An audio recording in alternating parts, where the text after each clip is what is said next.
Hi friends, welcome to my YouTube channel. So present మన వీడియోలో ఇంద్రమ్మ ఇల్లు గురించి అయితే కొత్త అప్డేట్ అయితే రావడం జరిగింది. సో అప్డేట్ ఏంటి అనేది వీడియోలో ఎక్స్ప్లెయిన్ చేస్తాను.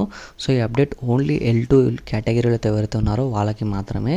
సో ఈ L2 కేటగిరీలో ఎవరైతే ఉన్నారో వాళ్ళకి చాలామందికి అయితే మనకి స్టేటస్ అనేది చేంజ్ కావడం జరిగింది. సో మీరు ఏం చేయండి అంటే గూగుల్ క్రోమ్లోకి వెళ్ళి ఇంద్రమ్మ ఇల్లు టైప్ చేసి ఇక్కడ మీ మొబైల్ నెంబర్ లేదా మీ ఆధార్ నెంబర్ తోటి అయితే సెర్చ్ అయితే చేసేయండి. సెర్చ్ చేసిన తర్వాత మీ అప్లికేషన్ అనేది ఓపెన్ కావడం జరుగుతుంది. సో అక్కడ చూసుకోండి మీ స్టేటస్లో ఏం చూపిస్తుంది అనేది.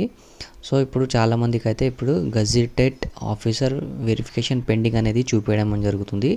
సో ఇది ఏంటి అంటే ఫస్ట్ మనకి ఎంపీడీ అప్రూవల్ పెండింగ్ అని ఉంటుంది కదా.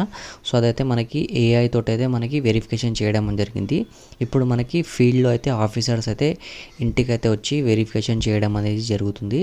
అండ్ చాలామందికి ఇదైతే చేంజ్ కావడం జరిగింది. ఒకవేళ మీకు చేంజ్ కాలేదనుకోండి, సో మీరు ఏం చేయాలంటే ప్రజావాణిలోకి వెళ్ళి మాకైతే ఈ స్టేటస్ అనేది చేంజ్ కాలేదని అయితే మీరు ఒక దరఖాస్తు అయితే ఇవ్వాలి. చేంజ్ అయిన వాళ్ళకి ఏం ప్రాబ్లం అయితే లేదు.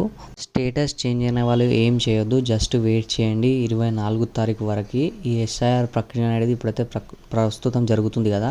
సో దానివల్ల అయితే ఇప్పుడు ప్రజెంట్ అయితే దీని వెరిఫికేషన్ అనేది ఆపేయడం జరిగింది. ఎస్ఐఆర్ అయిపోయిన తర్వాత మనకి ఆఫీసర్స్ ప్రతి ఒక్క ఇంటికి వచ్చి ఎవరైతే ఇంద్రమ్మ ఇల్లు గురించి అయితే అప్లై చేసుకున్నారో వాళ్ళకి ఫీల్డ్ వెరిఫికేషన్ చేసి వాళ్ళ ఇల్లు పరిస్థితి చూసి వాళ్ళైతే మనకి శాంక్షన్ చేయడం అనేది జరుగుతుంది. సో మీరైతే రెడీ అయితే ఉండండి. మీ అందరు ఇంట్లో ఎవరైతే అప్లై చేశారో వాళ్ళందరిది ఆధార్ కార్డు అండ్ దాంతోపాటు ప్రజాపాలన స్లిప్ అయితే ఇప్పుడు ఇచ్చాం కదా అది ఒకటి, అండ్ అందరు ఆధార్ కార్డు ఒకటి, రేషన్ కార్డు ఒకటి, పాస్పోర్ట్ సైజ్ ఫోటో ఇవన్నీ రెడీ అయితే పెట్టుకోండి. సో వాళ్ళు ఒకవేళ వస్తే రావచ్చు మ్యాక్సిమంగా, లేదంటే ఒక దగ్గర అయితే వాళ్ళు మీటింగ్ పెడతారు. అక్కడికి మనకి మొబైల్ నెంబర్కి కాల్ చేసి అక్కడ రమ్మని అందరికీ ఒకటేసారి మనకి చెప్పడం అనేది జరుగుతుంది, ఏం చేయాలి ఏం చేయొద్దు అనేది. సో అట్లయితే మనకి ప్రాసెస్ అయితే ఉంటుంది. ఎందుకంటే మనకి గత చూసుకున్నట్టయితే మనకి కేసీఆర్ ఉన్నప్పుడు డబుల్ బెడ్రూమ్ ఉన్నప్పుడు గిట్ట మనకి ఇలాంటి కొన్ని సభలు అయితే పెట్టడం అనేది జరిగింది. అంటే ఒక 50 మంది 100 మందిని పిలిచి ఒక బస్తీలో కూర్చోబెట్టి వాళ్ళైతే మనకి ఎక్స్ప్లెయిన్ చేయడం అనేది జరుగుతుంది. సో ప్రజెంట్ గిట్ట మనకి ఇలాగానే ఉంటుందేమో అని అనుకోవాలి. అండ్ దాంతోపాటు ఈ ప్రక్రియ అనేది మనకి ఎందుకు తొందరగా స్టార్ట్ అయిందంటే ఇప్పుడు వచ్చేటి అక్టోబర్లో అయితే మనకి జిహెచ్ఎంసీ ఎలక్షన్స్ అయితే ఉన్నాయి. సో దాంట్లో మనకి కాంగ్రెస్ గవర్నమెంట్ అయితే గెలవాలని అయితే అనుకుంటుంది. సో అందు గురించి అయితే మనకి ఈ హైదరాబాద్లో మ్యాక్సిమం అయితే చాలామందికి ఇల్లులు ఇవ్వాలని అయితే వారైతే కోరుకుంటున్నారు. సో అందు గురించే మనకి ఈ ప్రక్రియ అనేది ఈ ఎస్ఐఆర్ కాగానే మనకి ఈ ప్రక్రియ అనేది స్టార్ట్ కావడం జరుగుతుంది.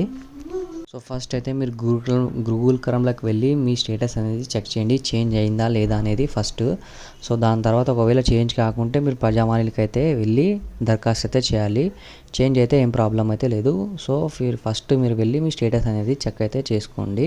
సో చెక్ చేసిన తర్వాత ఏం చేయదు, జస్ట్ వెయిట్ చేయండి. మీకే కాల్ అన్నా లేదన్నా ఆఫీసర్స్ అన్నా ఇంటికి అయితే వస్తారు. సో అంతే ఫ్రెండ్, ఈ వీడియో యూస్ఫుల్ అవుతుంది చేశాను. వీడియో బాగుంటే తప్పకుండా మన ఛానల్కి లైక్, షేర్ అండ్ సబ్స్క్రైబ్ అయితే చేసుకోండి. నెక్స్ట్ వీడియోలో మళ్ళీ కలుద్దాం. జై Hind. Thank you for watching this video.